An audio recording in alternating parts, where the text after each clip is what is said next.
Okay, we are live. Hi, this is William Ramsey. Welcome to William Ramsey Investigates. On today's show, I have a very special guest. He comes to us from Texas. His name is Chris Bentley, and he just published a book, came out April 6, 2022. Title of the book is Burning Bellatorum, the story of a $40 million fraud and its priceless lessons for investors and entrepreneurs. Really fascinating book. A lot of these events happened very recently, right leading up right before the pandemic. And he's written this book to advise people and how to watch out for circumstances where there may be fraud involved. So he can talk more about that. So Chris Bentley, welcome to the show. Thanks for having me, William. I appreciate it, and it's an honor to be here. Awesome. Well, for people who may not have heard your name, I think this is your first book. Can you talk about your background? You've done a lot, had military service. And can you kind of talk about your background and what led you up to putting together Bellatorum and what the consequences of that business that you created? What happened? Yeah, I grew up in Texas, and then I enlisted in the Marine Corps right after I graduated high school in 1999, and served about 14 and a half years. Did 6 tours of duty overseas in support of the global war on terrorism. So that was several tours to Iraq, several tours to Afghanistan, and then a couple of other, a few other countries around the world. And then I got medically discharged on December 30th of 2013 and didn't know what I was going to do with my life. I thought I was going to be a lifer in the Marine Corps. So I moved back to Texas and got into the oil and gas industry as what we call a landman, which is short for petroleum land manager. That's basically like real estate for the oil and gas industry. We acquire assets, leases, land assets, mineral rights, easements, things like that. And so I really cut my teeth in the industry in 2014, 2015. Oil and gas industry went downhill in 2015. I got laid off a few days before Christmas in 2015. And so in early 2016, I started my own company called Bellatorum Resources, hence the name of the title, Burning Bellatorum. It was a wildly successful business in its first few years. We grew rapidly from a kitchen table startup to having an office, and at our height, 21 employees and about $40 million of assets under management between debt and equity. And hence the title of the book. I burned it down. Right. You've written it all down. Can you explain why you chose the name Bellatorum and what the mechanics of it was to be kind of a right-of-way agent land negotiator? What you had to do and what differentiated you from the competition? Yeah, so Bellatorum is a Latin, the plural form of the Latin root word Bellator, which means warrior, soldier. And so Bellatorum Resources, what I, kind of the ethos of the company was all military veterans. So I tried to hire veterans whenever possible. And almost all of our employees were veterans. I might have had one or two that weren't throughout the history of the company. But, we had speed, definitely a good story, and professionalism. But I think to give the audience a little that may not be familiar with landmen and right-of-way land negotiators, it's, we go out and we literally deal with the people who own the property and try to negotiate contracts on behalf of the oil and gas industry. So, for example, if they're going to build a pipeline and you own land and they need to build, run the pipeline through your land, somebody like me would come knock on your door and try to get an agreement, pay a fee to use your land to build a pipeline or to take oil out of the ground, et cetera. So there's that's kind of a really oversimplified explanation, but that's what it is in essence. And so when I started my own company in 2016, we focused on mineral rights and just getting oil and gas royalties, which is a unique asset class to the United States. So private citizens can own the rights to the natural resources under the ground. And so we refer to those landowners as royalty owners or mineral rights owners. And they're usually the ones that get a royalty check in the mail every month. So, for example, let's say Exxon drilled a well on your land and you were the mineral rights owner as well, and not just the surface owner, then they'd negotiate a deal with you and they'd pay you a royalty. Let's call it 25%.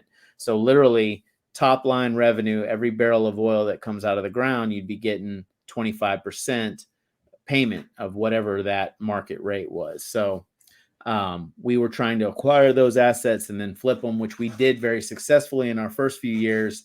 And then, things started to fall apart. As you said, you had 60% annualized returns, right? Which is really significant when like investors are just looking for 10% a year. Right. And I think, that probably had a lot to do with kind of the influence of my mindset later on. But yes, we had legitimate 60% annualized returns net to investors in 2018 and 2017. And that's what kind of got the word out. And that's how we were able to scale from so small to such a large number of investors and capital so quickly, is because we'd really performed very well in 2017 and 2018. And this was all above board. Everybody got their money back, not a Ponzi scheme or anything like that. We sold the assets, distributed the money, took our share of the profits, gave the investors their principal and their profits back. And then everybody re-upped in 2019 and brought their friends. And, I went and got new investors from New York and Miami and other around the country. And, we went from basically in 2017, the first time I managed other people's money, my first single investor gave me, I think, $35K. So and that was in March or April of 2017. So I went from let's call it April of 2017, one investor, $35,000, to January of 2019, 100 investors and 22.7 million. And then I added more in 2019, but things started to go south in 2019. And that's why I'm sitting here with you today, William. Right. So that's what led to the information in the book. And can you kind of talk, like the issue was kind of for you was kind of scaling, getting bigger. You have an MBA from Rice, great school. And can you talk about how the investment fund worked, how it was supposed to work? People would invest, but then there was a mandated payout at the end of each year, right? Well, yeah. So what it is, it's a lockup period. So with alternative investments, a lot of times it's illiquid. So it's not like when you invest in stocks, you can push a button, sell your assets, and get your money back, right? So this is illiquid. It's real property, like real estate. So I would take investors' money and go buy properties. And then the goal was to flip them for a profit and then share in the profits with the investors, right? That's the simple model of it, is to basically buy assets and flip them for a profit and then share in the profits with the investors. Right.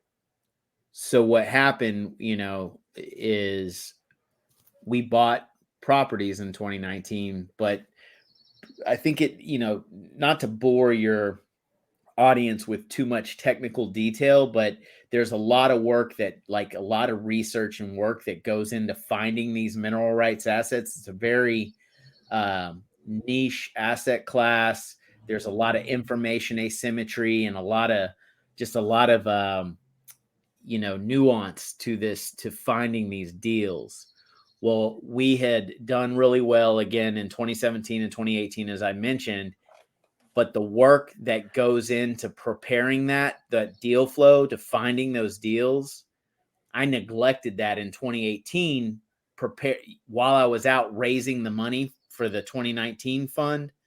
I neglected to kind of lead that part of the operation. And so when I got all this money, new fund, new investors in 2019, I didn't have the deal flow that I was used to getting, like in 2018.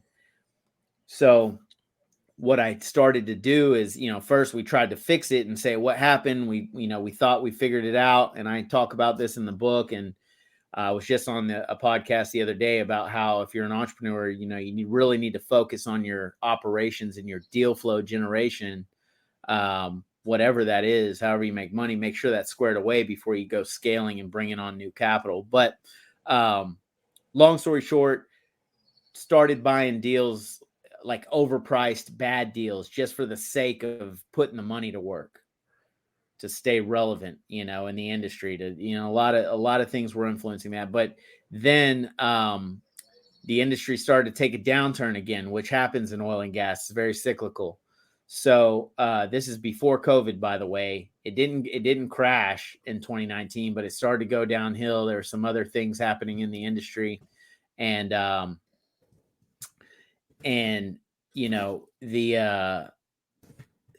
So the business is changing, but your funds grew substantially. Like you had, a fund that was 1,000 times bigger than your earlier fund, right? So you're getting concurrent investment funds, right? I forgot what you called them. It was BPI, BLM. Yeah. So look, in 2018, we liquidated all those assets. So when, fast forward to January of 2019, completely fresh start, just cash in the bank, no assets. We, totally above board, clean slate, start over, good track record. But what happens is I put all that money to work and not in a great way, right? As I mentioned, that 22.7. Well, then I go back to investors and raise another 6 million to buy some more assets. And that's when I start, committing fraud basically to try to survive. So the management fee was not enough to cover the overhead. So what I did when I raised the next $6 million was say, hey, I'm going to put, $6 million to work into assets. But what I really did was put $5.6 million to work into assets. Again, bad deals too. But I took $400,000 and put it in the company to pay payroll, mortgage, the building, the office mortgage and all that. And so. And in the very beginning of this whole thing, and I don't think you're alone in this in kind of corporate situations, you were just trying to keep it going. You justified it, I think. Can you talk about how you justified doing that? Yeah, I mean, I want to make it clear right now, William. I'm not trying to justify what I did at all, because I still, at the end of the day, I lied, I stole, I committed fraud, and I did what was wrong. I want people to understand that my motivation was to keep the business afloat. It's not like I was out, hiring prostitutes and doing drugs and partying it up and driving fancy cars and whatnot. So, but yeah, so I, I'm going it, fast forward, I'm doing this type of fraud to keep the business afloat. Right. And then COVID comes. Well, let me take that back. People often ask, well, how'd you lose everything if you had real assets? Well, I took on some debt and I defrauded the lender as well by lying about, the balance sheet, how it made the company look like it was doing better than it was, so that the lender would give us a loan. So, but as with most loans, they want collateral, right? So I put the fund assets up as collateral to get this $6 million loan. I went and bought some more assets, but I also used the money from the lender to cover more overhead and keep the business looking like everything was great. I was out trying to raise more money. I figured I could just weather the storm of COVID. Well, I got that loan in December of 2019. Fast forward to mid-January or early February of 2020. And here we are, COVID comes. The whole world changed, right? Yeah. And so after that, it was just a dumpster fire, and I kept digging myself into a hole thinking, hey, COVID can't last forever. And so I kept committing fraud, like, just trying to keep the lights on. I levered my own house. I lost all my personal stuff too. Where you see me sitting right now is in my father-in-law's house. And I talk about that in the book, but I put everything on the line, not just my investors' money, but my own and my own livelihood. And,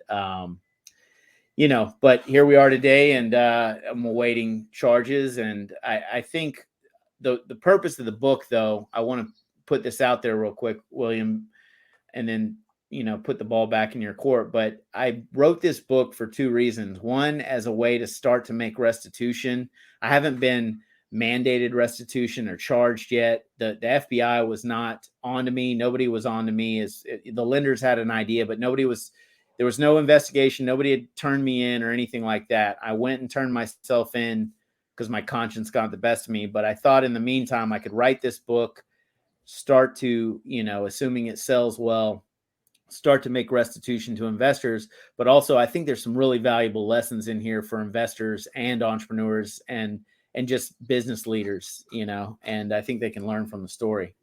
I think you're right. I think you're pretty rare. I can't think of anybody else who had the courage to put together a book like this, talking about some of the problems they came in. And I think some of the themes in the book I think are important. It was the psychology, the self-justification. And you talk about the psychology of how this can happen, right? You talk about those models. I forgot. It was So can you talk a little bit about that?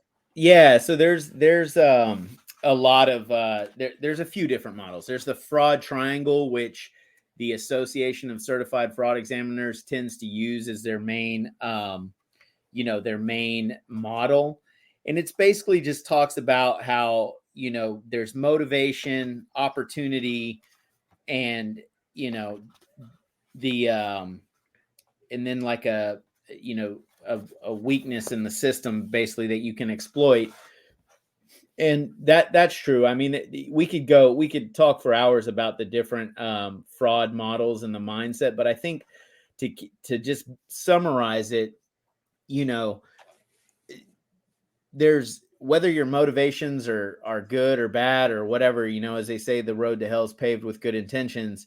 At the end of the day, it doesn't matter, right? You have a motivation, then you look for the opportunity, which is there money there? Is there a way for, is there a way for you to get that money? And then if there is, how do you keep it from people so you don't get caught, and that's what you go down into. And that's what I did. I mean, I built these silos. A lot of people were like, how'd you keep it for anybody from knowing? And I basically siloed information. I kept, I would send fake documents to this department and then a different set to this department, and made it to where nobody would ever question anything. Everything seemed above board and legit to the various parties we dealt with. And, and it got to a point to where every single minute of every day, William, I had to tell a lie or smile in somebody's face. I mean, it got to the point to where even, you think something as simple as, "Hey, how's your day going, Chris?" You got to lie and say, "Oh, it's great," and really I just came out of my office and, forged a document and doctored some financial statements. And then I got to walk out and look somebody in the eye and say, "Oh yeah, hey, things are great," and it's pretty ironic. The core values of our company were integrity was the first one, professionalism, and excellence. That, was integrity, professionalism, excellence. It was written on the walls and all this. And, after I'd shut down the company, I'm looking at that. I was like, man, what a freaking hypocrite, and I'm sitting there living this lie. And I think walking by that every day in my office had a lot to do with it just digging on me, And you kind of used your model as a lot of your military experience too, right? Like you talk about this guy Jocko Willink and Mathis. So you kind of had, I mean, it was the theme within your, and you also had a lot of accolades, right? Weren't you written up in a couple business magazines in Texas? So you kind of did you feel like you had to uphold an image? Yeah, I mean, that was a big part of it, and when you're raising capital as an entrepreneur, things need to look good. At least I thought so. We were such a young company. I don't think I could have gone out attracting new capital and help for the business if things look bad, or if I told the truth about the financial state we were in, or the bad investments I had made earlier in 2019. So, hindsight being 2020, I should have just either paused or shut down the company in January of 2019 when I realized that I had some internal challenges. And I talk about that in the book, but, to your point about the military stuff. Yeah. I mean, I think a good segue into the military mindset, one thing that can be, counterproductive at times is this, failure is not an option mentality, or zero defect mentality, as we called it in the Marine Corps. And when you have to win at all costs, or at least you believe that, it can cloud your judgment, I think. And I think one of my biggest lessons to take away from this for myself, and that I urge other people to adopt, is that failure is an option. And it's an event that, in a long journey that it's not final, and I think now I understand that. But I think a lot of people, not just military folks, but a lot of people, it sounds good. It's a catchphrase, right? Failure is not an option. Rah, rah, rah, or get up and, but it is an option. If things are bad, and continuing, because if failure, you need to fail gracefully, I guess, rather than like I did, burning everything down, and just creating such a disaster when I could have had a much softer landing with less harm done, had I accepted failure earlier. If you accepted maybe the business circumstances weren't right, you could have probably closed up the fund and returned something back and just say we can't handle it, right? Or this just isn't a good business climate. So in a way, your great successes kind of led to what happened, in an odd way, because it set the psychology for building upon that. Would you agree with that? Yeah, I mean, I think so. I mean, look, there's so much, there's so many things that go into your mindset, right? Like, especially in the early days of a company, you've got employees to take care of. You've got, your image to the public. You've got investors. You've got your business model, your customers. There's a lot of people to please. And so I think there's just so many influences that go into your mindset. I mean, I know that's not a direct answer, but it's definitely complicated. I mean, I think I lay it out pretty well in the book. I don't know how far you got. I know you were saying you just received it and didn't have a chance to get through it all. I got through. I mean, I scanned maybe the latter chapters. I understand your background. The real kind of moment of truth for you, and you start the book with that, was April 9th, 2021, right? Yes. Can you talk about writing that letter and what that letter said? Yeah. So I basically sent an email out to all my investors, which was normal. I normally did this the first Friday of every month. And things were getting pretty bad. And I did not send the investor update the previous Friday, which I was supposed to, but I told the investors, hey, I'm sorry, I'm having some trouble, some challenges, some personal things. I'll send out the investor update the following week.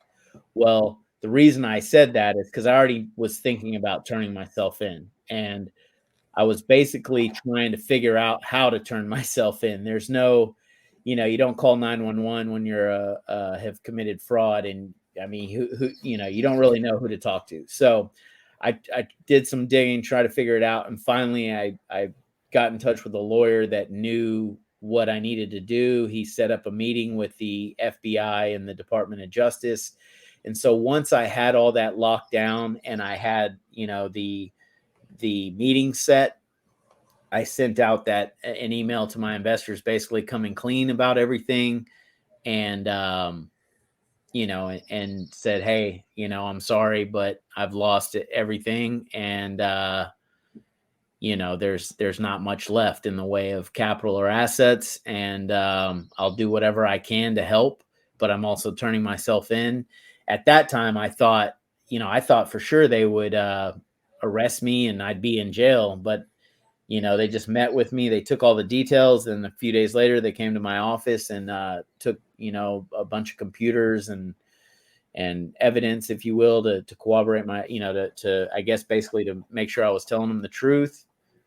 I've had a few meetings over the past year, and I'm still waiting for charges. But yeah, does that answer And your so, question, William?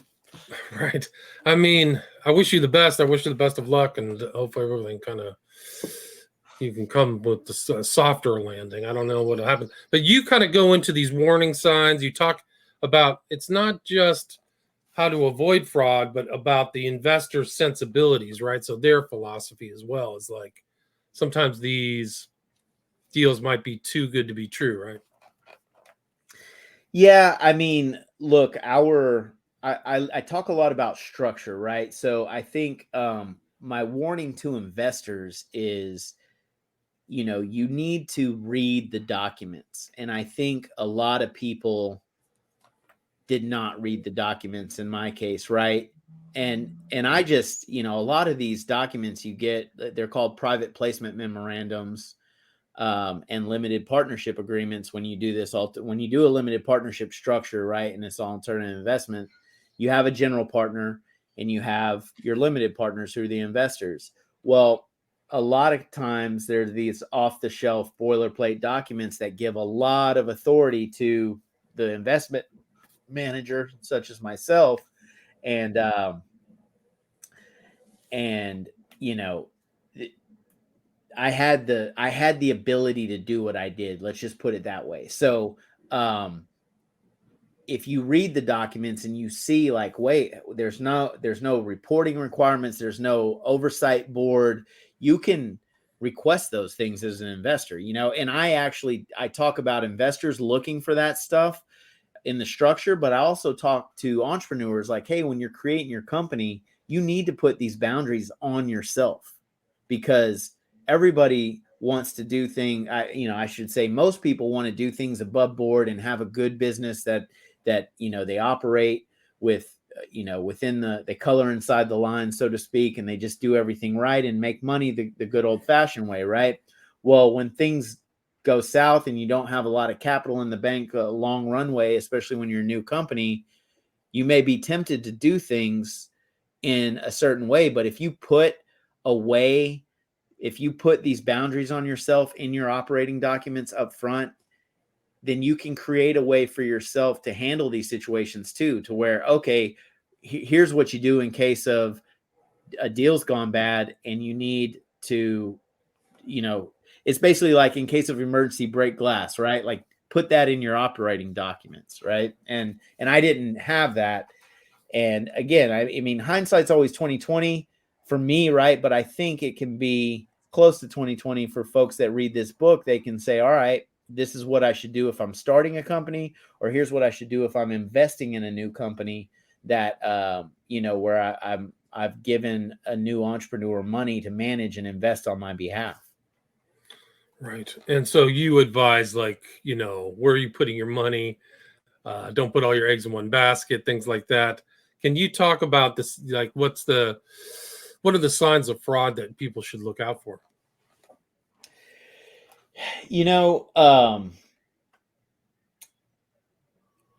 There's the signs would vary, right? But I think having an audit having audits done independently, but and unscheduled, right? So for the way it typically works now with auditors is it's all scheduled. They come in, like so the firm has a time to get ready for it.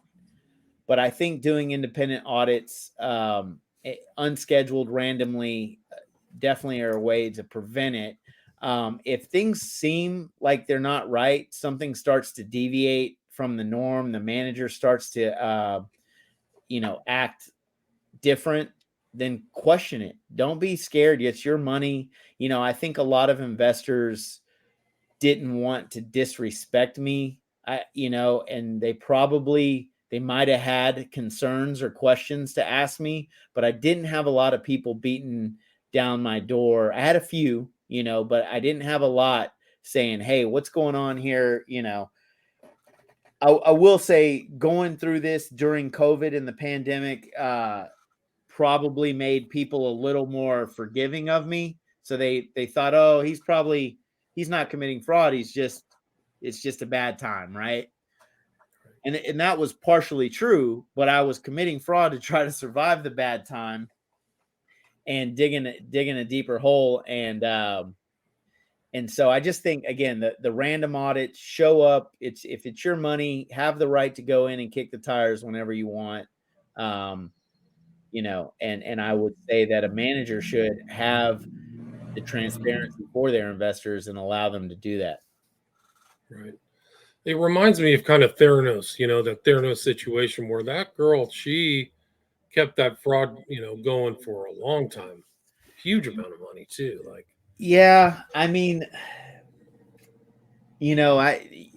I would be lying if I said I didn't watch all these since this has gone down. Like I've watched all these different fraud stories, and I try to tell myself like, oh, I'm not like her, or I'm not like that guy. I didn't do, but at the end of the day, it doesn't matter, right? Like I still lie. Like I lost people's money and I lied about it, and I broke the law to do it.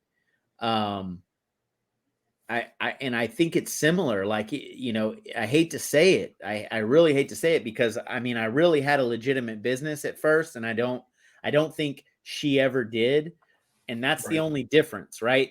That's the only difference. The way, at least, I watched the Netflix series or whatever, Hulu, whatever it was on. I watched that series about Theranos, and the way they portray her going and talking to investors, hey, it's going to be okay. I need more money. That's very similar to me going and talk. Like when I got the loan for $6 million or $6.6 million from the lender, I was very like, I wooed them with my team in the office. And I like, look how awesome we are.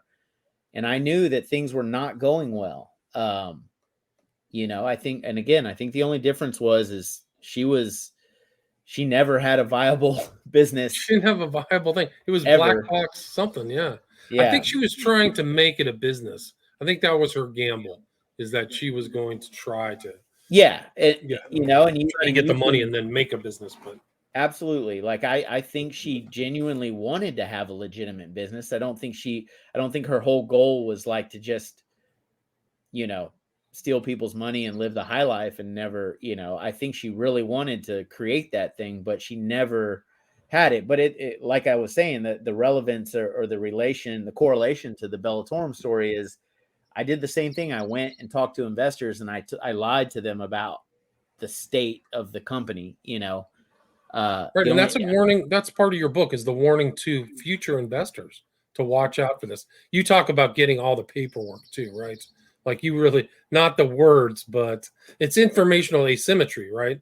If you trust the individual, like they trusted her instead of kind of looking under the hood, so to speak, right? Yeah, so there's the trust but verify, right? Like you got to do that, and I think that's people trusted me so much, they trusted her so much that That that was the they, standard, right? That yeah, was they didn't think it was necessary to go verify. And so anyway, there's a There's a question question that here from, yeah. popped Can you up. answer that question from Gameplay? Gameplay says, were there any times clients or investors had a sense he was doing something shady? Yeah, I think I only had one guy, one investor confront me, and then the lender that which I guess is technically a type of investor because it wasn't a bank per se. It was a private lender. The $6.6 million loan, they started to question me a lot. But again, I just kept telling lies, kicking the can down the road, forging documents, giving bad information, or false information to try to keep them at bay. And just got to a point to where I couldn't do it anymore. Right. People were starting to get suspicious at the end, right? I think you write that in the book. Like, they were starting to you were getting more calls. There was more hands-on approach, right? Yeah. And what, I mean, we're at about 35 minutes here, Chris. What would you like to add? Or is there anything I missed before we wrap up the interview? I mean, there's a lot more in this book. You have 8 chapters. We probably only covered half of it. You can get it in softback, hardback, right? Or Kindle. Yep, and the audiobook is being recorded as we speak. It should be ready and available on Audible within a couple of weeks. Great. So, I'm hoping. But yeah, it's self-published. It's all through Amazon. So again, Kindle and then Amazon.com, and then it will be on Audible. So, gotcha. And it has 11 for your first book, 11 5-star reviews. It's all solid yellow. But is there anything you'd like to add or anything I missed, or how do you want to wrap up this discussion? I appreciate you having me on. I hope that, investors will not, look at my story and say, oh, I'm not investing with, I'm not trusting veterans or guys with alternative investments or new entrepreneurs. With risk comes reward, and you do have to be willing to take some risk when you invest. But just make sure that you have the boundaries in place and the oversight in place, so that when you do invest, you have the means and the mechanisms in place to go protect your money and make sure that your investment manager doesn't have the ability to go astray. And then for the managers out there, like I said before, I just want to reiterate, William, failure is an option. It's just how you handle the failure and how you move forward beyond it. And that would be the biggest takeaway I would add for entrepreneurs and managers out there. Right. And I think that it starts very small. It becomes an avalanche of things, but I've seen a lot of these different stories. It just started with one, like, I'm just going to fudge this little paper here. I mean, you can explain the entire mortgage crisis like that. Like, all those documents were fake. After a while, it just became lawless, like mortgage documentation. They never really got caught. Not many people. I think only a couple people went to jail over this massive kind of document fraud where people were deliberately lying to make money and stuff like that and deceiving everybody else. But so it's not unusual. But where's the best place to reach you, Chris? Do you have social media or an email? I'm very active on LinkedIn, and I sent you a link to my LinkedIn profile. That's the main social media that I use. And then, as I said, the book is available on Amazon. But I am very active on LinkedIn and check it daily and answer messages on there, and would love to hear from your viewers and listeners. Great. And then I will put that link in the show notes so people can check that out. The link to your LinkedIn. And again, the author's name is Chris Bentley. Title of the book is Burning Bellatorum, the story of a $40 million fraud and its priceless lessons for investors and entrepreneurs, just published April 6, 2022. So thank you very much for sharing your story, Chris. I appreciate it. Thanks for having me on, William. I appreciate it. All right. Take care. Take care. Stay there. Stay there.